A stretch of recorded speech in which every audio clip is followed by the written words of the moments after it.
میں کہ جب ان کی آپس کے اندر بے کرو، فرمایا کہ ایک تو یہ برابر سرابر ہونی چاہیے، یعنی سونا سونے کے برابر ہو، چاندی چاندی کے برابر ہو، اتنا گندم جو وغیرہ، یہ دونوں طرف اگر جنس ایک ہے فرمایا کہ ان میں برابری ہونا چاہیے.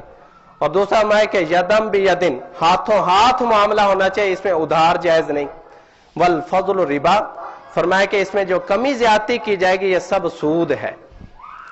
اب یہاں سے آپ علیہ الصلوۃ والسلام نے ایک اور اصول کو ذکر کر دیا، اس کو ربا الحدیث کہتے ہیں، یعنی ایسا سود جس کو احادیث کے اندر منع کیا گیا اور حرام قرار دیا گیا ہے. وہ یہ کہ جب دونوں طرف جنس ایک ہو اور چیز ہو مکیلی یا موزونی، یعنی ایسی چیز جس کو ناپ کر بیچا جاتا ہے یا اس کو تول کر بیچا جاتا ہے، فرمایا کہ جب دونوں طرف جنس ایک ہوگی فرمایا کہ ان کے اندر کمی زیادتی کرنا جائز نہیں. اور اس میں بعض احادیث کے اندر یہ بھی اضافہ ہے والجید والردی سواء، میں کہ اس میں عمدہ اور ردی برابر ہے. اب یہ نہیں کیا جا سکتا کہ میری گندم عمدہ ہے، آپ کی گندم ذرا گھٹیا ہے، لہذا آپ مجھے 2 من دو تو میں آپ کو 1.5 من دوں گا، یہ معاملہ بھی سود ہے. اسی طرح ایک طرف سونا ہے اور دوسری طرف بنا ہوا زیور ہے، ان کے آپس کے اندر اگر تبادلہ کیا جا رہا ہے، بے کی جا رہی ہے، تو وزن کے اندر برابری ضروری ہے. اب وہ یہ نہیں کہہ سکتا کہ میرا سونا تو ڈلی والا خالص سونا ہے اور یہ جو آپ نے زیور بنایا اس کے اندر چونکہ کھوٹ شامل کر دی، ٹانکا شانکا لگایا، اس لیے یہ ڈلی والا سونا کم اور زیور والا سونا زیادہ لیا جائے گا. جس طرح عام طور پر ہمارے یہ سنارے لوگ اسی طرح سے کرتے ہیں کہ خالی جو ڈلی والا ہوتا ہے لہذا وہ دیتے ہیں کاریگروں کو، وہ تھوڑا ہوتا ہے اور پھر اسے بنا ہوا زیور وہ زیادہ وصول کرتے ہیں. تو فرمایا کہ اس میں جید اور ردی کا کوئی فرق نہیں، وزن کے اندر برابری کرنا ضروری ہے. اسی طرح چاندی کا اگر آپس میں معاہدہ ہو رہا ہے، بیع شرا ہو رہی، تو ایک تو نقد ہو اور دوسرا فرمایا کہ اس میں برابر کرنا ضروری ہے. اس طرح کھجور ہے، گندم ہے، جو ہے فرمایا کہ برابر ہونے چاہیے. ایک مرتبہ نبی کریم صلی اللہ علیہ وسلم نے حضرت بلال رضی اللہ تعالیٰ عنہ کو خیبر بھیجا کہ وہاں سے کھجوریں وصول کر کے لاؤ. چانچے وہ گئے وہاں سے بڑی عمدہ کھجوریں لے کر آئے، تمر جنیب. تو نبی کریم صلی اللہ علیہ وسلم نے پوچھا اکل تمر خیبر ہاکذا، کیا خیبر کی ساری کھجوریں ایسی ہیں عمدہ قسم کی؟ انہوں نے عرض کی کہ یا رسول اللہ ساری تو ایسی نہیں، یہ تو بڑی عمدہ کھجور ہے، اس کا تو 1 سا دیتے ہیں تو دوسری عام کھجوروں کے 2 سا وصول کرتے ہیں. تو نبی کریم صلی اللہ علیہ وسلم جب یہ بات سنی کہ 1 سا دے کر 2 سا وصول کیے جاتے ہیں، فرمایا کہ اوہ عین الربا، یہ افواہ جیسے کہ تو یہ افسوس کا کلمہ ہے، افسوس کا اظہار کرتے ہوئے فرمایا کہ یہ تو عین سود ہے. یہ کیا سود کا معاملہ وہاں پہ کر رہے ہو کہ عمدہ کھجوروں کا 1 ٹوکرا دے کر 2 ٹوکرے عام کھجوروں کے وصول کرتے ہوئے فرمایا کہ یہ عین سود ہے. اور دیکھو ایک طرح عمدہ کھجوریں تھی، ایک طرح گھٹیا تھی، اس کے باوجود فرمایا کہ جنس ایک ہے تو فرمایا اس میں کمی زیادتی کرنا یہ جائز نہیں، یہ عین ربا ہے. پھر آپ علیہ السلام فرمایا کہ اگر تم نے یہ معاملہ کرنا ہو تو پھر اور صورت اختیار کیا کرو. پھر آپ علیہ السلام نے ایک جائز صورت ذکر کی. یہ آج کل لوگ علماء کے پاس آتے نہیں، وہ یہ سمجھتے ہیں کہ جو ہم معاملہ کر رہے ہیں تو علماء سے پوچھیں وہ کہیں گے ناجائز ہے. پھر ناجائز کو ناجائز ہی کہیں گے، لیکن ان سے اگر آپ پوچھیں گے نا کوئی جائز صورت تو اس کی جائز صورت بھی بیان کر دیں گے. یہ جو ہمارے سناری معاملات کرتے ہیں اس کی جائز صورتیں بھی موجود ہیں، لیکن کوئی رابطہ تو کرے، ملاقات کریں، انشاءاللہ جائز صورتیں بہت ساری موجود ہیں. اور ایسی بھی نہیں کہ اگر وہ اختیار کرے تو آدمی کا کاروبار نہ چل سکے. بہت سارے حضرات ابھی جائز صورتوں کی بنیاد پر اپنا سنارے کا کاروبار کر رہے ہیں، لیکن اسی طرح سے انہیں بھی نفع ہو رہا ہے، تو ان کا بھی تجارت چل رہی ہے، بلکہ پہلے سے برکت میں اور بڑھ رہی ہے. تو نبی کریم صلی اللہ علیہ وسلم فرمایا کہ یہ جو معاملہ تم کرتے ہو یہ تو ناجائز ہے. البتہ اس کی ایک جائز صورت میں آپ کو بتلاتا ہوں، وہ یہ کہ آپ یہ جو عمدہ کھجوریں ہیں اس کو دراہم کے بدلے بیچو. کھجوروں کے بدلے بیع نہ کرو، دراہم کے بدلے بیچو. مثلا یہ ٹوکرا بیچ دیا کہ 10 درہم کا ہو گیا. پھر فرمایا کہ وہ جو 10 درہم آپ نے اس سے لینے ہیں، اس سے 10 درہم نہ لو، اسے کو ان 10 درہم کے مجھے 2 ٹوکرے کھجوروں کے دے دو. تو اس 10 درہم کے بدلے 2 ٹوکرے کھجوروں کے لے لو. اب دیکھنے میں نظر آ رہا ہے کہ 1 ٹوکرا کھجور کا دیا اور 2 لے لیے، لیکن بیچ میں جو سودا بازی کرتے دراہم کا ذکر کیا گیا، اس سے یہ سارے سودے کی حقیقت تبدیل ہو گئی. اس طرح کہ کھجوروں کا معاملہ کھجوروں کے ساتھ نہیں ہوا، بلکہ کھجوروں کا معاملہ دراہم کے بدلے میں ہوا۔ یہ ایک ٹوکرا کھجوروں کا بیچا 10 دراہم کے بدلے، پھر آپ نے 2 ٹوکرے خریدے 10 درہم کے بدلے، تو یہ معاملہ تبدیل ہو گیا، حقیقت بدل گئی، اس کا حکم بھی بدل گیا۔ پہلے ایک ٹوکرا کھجوروں کا دے کر 2 ٹوکرے وصول کر رہے تھے براہ راست، تو یہ عین ربا تھا، لیکن جب درمیان میں دراہم کو داخل کر دیا تو یہ سودا جائز ہو گیا۔ اور دیکھو ایک ٹوکرا کھجوروں کا دیا 2 لے لیے، معاملہ تو اسی طرح ہوا نا، اسی طرح 2 ٹوکرے وصول ہو گئے، لیکن اس کی آپ علیہ الصلوۃ والسلام نے ایک جائز صورت بیان فرما دی۔ لیکن جہاں پر یہ ذہن میں رکھنا، جہاں حقیقت نہ بدلے وہاں پر میں صورت بدلنے سے کچھ حاصل نہیں ہوتا۔ نبی کریم صلی اللہ علیہ وسلم نے یہودیوں کا ذکر کیا، فرمایا کہ قاتل اللہ الیہود، اللہ تعالیٰ نے یہودیوں کو قتل کرے، کہ اللہ تعالیٰ نے ان کے اوپر چربیوں کو حرام قرار دیا تھا کہ کسی بھی جانور کی چربی نہیں استعمال کر سکتے۔ انہوں نے کیا کیا؟ چربی کو پگھلا کر اس کا تیل بنا لیتے، پھر اس کو بیچتے اور استعمال کرتے۔ فرمایا کہ انہوں نے یہ ہیلہ اختیار کیا کہ چربیوں کو پگھلا کر پھر اس کو بیچا، اس کے سمن کھائے، یا چربیوں کو پگھلا کر استعمال کر لیتے تھے، میں کہ ان کے اوپر اللہ کی لعنت ہو، اللہ ان کو قتل کرے۔ اس طرح کہ یہاں صرف صورت بدلی ہے، حقیقت نہیں بدلی۔ اگر جمی ہوئی چربی ہو، وہ بھی چربی ہے، اس کو پگھلا دیا جائے تو کیا اس کی حقیقت بدل جائے گی؟ وہ بھی چربی ہی ہے، صرف جمی ہوئی اور پگھلی ہوئی کا فرق ہے، اس کے علاوہ اور کوئی حقیقت نہیں بدلی۔ تو جہاں معاملے کی حقیقت تبدیل نہ ہو تو وہاں حکم پہ کوئی فرق نہیں پڑتا، لیکن جہاں پر معاملے کی حقیقت بدل دی جائے وہاں پر حکم ہی تبدیل ہو جاتا ہے۔ تو آپ علیہ الصلوۃ والسلام نے جائز صورت بھی بتلا دی۔ حاصل یہ کہ ایک تو قرآن کا ربا ہے جس کو قرآن مجید نے حرام قرار دیا، وہ تو یہ ہے کہ قرض دے کر اس کے اوپر باقاعدہ شرط لگا کر زیادتی وصول کرنا، یہ تو ربا ہے جو کہ قرآن مجید نے اس کو حرام قرار دیا۔ اور ایک ربا الحدیث ہے جس کو حدیث کے اندر حرام قرار دیا گیا، اس کی صورت یہ کہ جب دونوں طرف جنس ایک ہو اور معاملہ ہو کیلی یا وزنی چیز کا، یعنی ایسی چیز کا جس کو ناپ کر بیچا جاتا ہے یا تول کر بیچا جاتا ہے، فرمایا کہ اس کے اندر بھی کمی زیادتی کرنا یا ادھار کرنا یہ بھی عین ربا ہے، تو اس سے بھی منع کر دیا۔ اس طرح کے لوگ اب قرض والے سود سے بچنے کے لیے یہاں پر یہ نئی نئی صورتیں اختیار کر سکتے تھے، جیسے آج کل بے شمار صورتیں لوگ نکال لیتے ہیں سود وصول کرنے کے لیے۔ مثلا میرے پاس کوئی آدمی آئے کہ مجھے آپ قرض دے دو، اب میں یہ چاہتا ہوں کہ اس سے میں سود بھی وصول کروں اور مفت میں اس کو قرض نہ دوں، اور سود سے بھی بچنا چاہتا ہوں۔ اس کے لیے میں کہتا ہوں کہ میں آپ کو پیسے تو نہیں دیتا، لیکن آپ مجھ سے یہ فلاں چیز مہنگی خرید لو۔ مثلا میں اس کو اب 1000 روپے کی چیز میں کہتا ہوں 1500 روپے کی آپ مجھ سے یہ خرید لو، تو پھر آپ اس کو آگے بیچ کر اپنا کام نکال لو، بعد میں مجھے 1500 روپے دے دینا۔ اب یہ بھی ایک ہیلہ ہوا سود وصول کرنے کا۔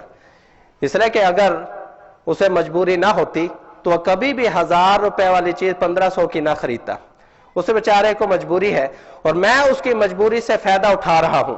میں کہتا ہوں آپ مجھ سے یہ 1000 روپے والی چیز 1500 کی لے لو، پھر اپنی بیچو، بکے گی 1000 کی اس کی، اپنا کام نکالو، مجھے پھر 1500 دے دینا۔ تو یہ سود وصول کرنے کا ہیلہ، اس کو بیعینہ کہتے ہیں۔ تو اس سے بھی نبی کریم صلی اللہ علیہ وسلم منع فرمایا۔ غرضے کے سود وصول کرنے کی جتنے بھی کوئی ہیلے بہانے گھڑے جا سکتے تھے، نبی کریم صلی اللہ علیہ وسلم نے ان سب کو حرام قرار دے کر سود کے آگے ایک بند باندھ دیا تاکہ حقیقی سود تک کوئی بھی نہ پہنچ سکے۔ حضرت عمر رضی اللہ تعالیٰ فرمایا کرتے تھے کہ آخر کے اندر سود کی آیتیں نازل ہوئی تھیں، یہ جو رکوع ہے سورہ بقرہ کے آخر میں نازل ہوئے۔ فرمایا کہ پھر آپ علیہ السلام کے انتقال ہو گیا اور مکمل طور پر ساری صورتیں آپ علیہ السلام بیان کر کے نہیں گئے، اس لیے فرمایا کہ فَدَعُوا الرِّبَا وَالرَّيْبَةَ، اس لیے اب سود کو بھی چھوڑ دو، اور جہاں کہیں سود کا ذرا سا شیبہ بھی پیدا ہو فرمایا کہ اس کو بھی ترک کر دو۔ تو بچنے کی صورت تو یہی ہے کہ جو حقیقتاً ربا ہو میں اس کو بھی ترک کر دو، اور جہاں کہیں ربا اور سود کا شبہ بھی پیدا ہو جائے فرمایا اس کو بھی ترک کر دو۔ تو لہذا یہ سود کو ترک کرنے کا حکم ہے۔ اب سود کی حقیقت یہ نکلی، حدیث میں بھی اس کو ذکر کیا گیا، کل قرض جر نفعا فہو ربا، میں کہ ہر ایسا قرض جس کے اوپر نفع وصول کیا جائے فرمایا کہ وہ سود ہے۔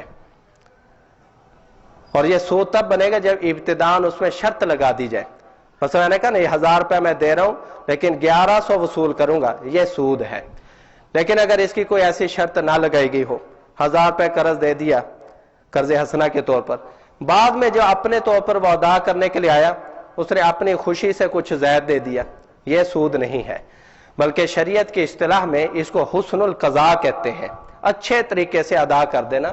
اس کی تو تعریف کی گئی ہے، نبی کریم صلی اللہ علیہ وسلم نے ارشاد فرمایا احسنکم اخیارکم احسنکم قضاء، فرمایا تم میں سے بہترین لوگ وہ ہیں جو کہ ادائیگی کے اندر اچھے طریقے سے ادا کرتے ہیں۔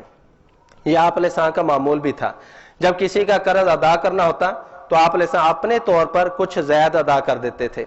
حضرت جابر رضی اللہ تعالیٰ سے آپ نے ایک اونٹ خریدا تو پھر فرمایا کہ مدینہ جا کر اس کے ہم دراہم آپ کو ادا کر دیں گے۔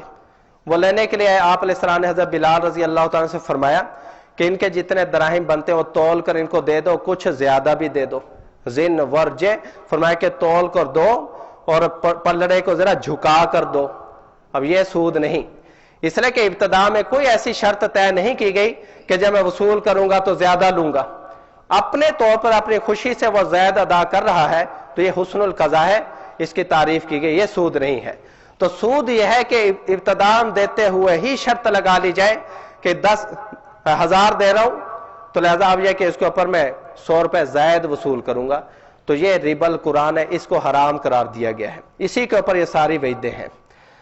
اب لوگ اس کے اوپر نا طرح طرح کے شبے نکالتے ہیں، کوئی کہتا ہے کہ وہ سود حرام تھا جو آپ علیہ السلام کے دور میں تھا، وہ غریبوں کو دیا جاتا تھا قرض اور پھر ان سے سود وصول کیا جاتا، بس ایک آدمی ہے اس کے بعد کھانے پینے کے لیے کوئی چیز نہیں، اب وہ آ گیا کہ مجھے آپ قرض دے دو، اب یہ کہتا ہے کہ میں آپ کو قرض مفت میں نہیں دوں گا، یہ قرض دیتا ہوں آپ سے میں کچھ زیادتی وصول کروں گا۔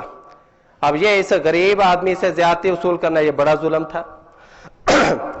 اسی طرح ایک آدمی آ گیا اس کے بعد کپڑے پہننے کے لیے نہیں، وہ کہتے ہیں مجھے کوئی قرض دے دو میں کپڑے خرید کے پہن لوں، اب یہ اس کو کہتا ہے کہ میں آپ کو قرض دیتا ہوں لیکن زیادتی وصول کروں گا، تو یہ اس غریب کے اوپر ظلم تھا، زیادتی تھی۔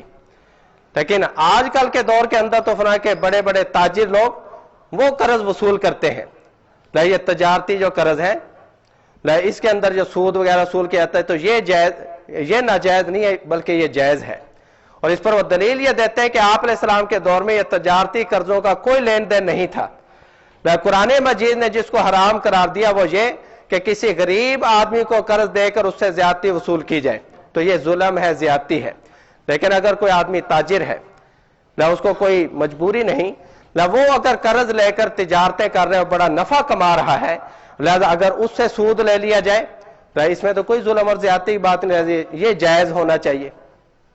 تو وہ کہتے ہیں یہ جو آج کل بینکوں میں تجارتی قرض کا لین دین ہوتا ہے تو یہ سارا اسی نوعیت کا ہے، یہ ناجائز نہیں بلکہ یہ جائز ہونا چاہیے، اس میں کوئی ظلم اور زیادتی نہیں۔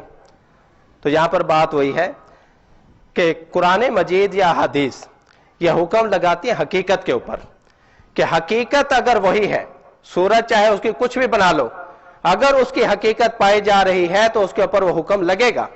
تو سود کی حقیقت یہ تھی کہ کسی کو قرض دے کر اس پر شرط لگا کر زیادتی وصول کرنا، اور چاہے یہ زیادتی غریب آدمی سے وصول کی جائے تب بھی سود کی حقیقت پائی جا رہی ہے، چاہے یہ زیادتی کسی بڑے تاجر سے وصول کی جائے تو تب بھی یہ سود کی حقیقت موجود ہے۔ لہذا شریعت نے جو حرمت کا حکم لگایا ہے وہ دونوں صورتوں کے اوپر لگے گا۔ اور یہاں پر یہ نہیں کہیں گے وہاں پر صورت تھی غربت والی، یہاں پر صورت ہے امیر آدمی کی، تو صورت کے بدلنے سے حکم نہیں بدلتا۔ یہ تو ایسے ہی ہے جیسے کہے کہ آپ علیہ السلام کے دور کے اندر جو شراب ہوتی تھی وہ تو یہ ہوتی تھی کہ مٹکوں کے اندر شیرہ نچوڑ کر اس کو اوپر سے بند کر کے روڑی وغیرہ کے اندر دبا دیا جاتا، پھر اس کے اندر بدبو پیدا ہوتی، سڑان پیدا ہوتی، پھر اس کو نچوڑ کر شراب نکالی جاتی، وہ بدبودار گندی شراب ہوتی تھی، اس کو شریعت نے حرام قرار دیا انما الخمر والمیسر کہہ کر۔ آج کل تو بڑی عمدہ شرابیں بنتی ہیں، نعوذ باللہ من ذالک، اس کو کوئی شراب نہیں کہتے، اس کے عجیب عجیب نہ کوئی برانڈی کہتا ہے، کوئی وسکی کہتا ہے، کوئی بیئر کہتا ہے۔ لہذا یہاں پر وہ کہتے ہیں کہ اب تو روڑیوں میں نہیں دبائی جاتی، مشینوں کے ذریعے سے پھلوں کو نچوڑ کر پھر اس کی شراب بنائی جاتی ہے۔ وہ شراب حرام تھی، یہ شراب حلال ہونی چاہیے، تو کیا کوئی ان کی اس منطق کو تسلیم کرے گا؟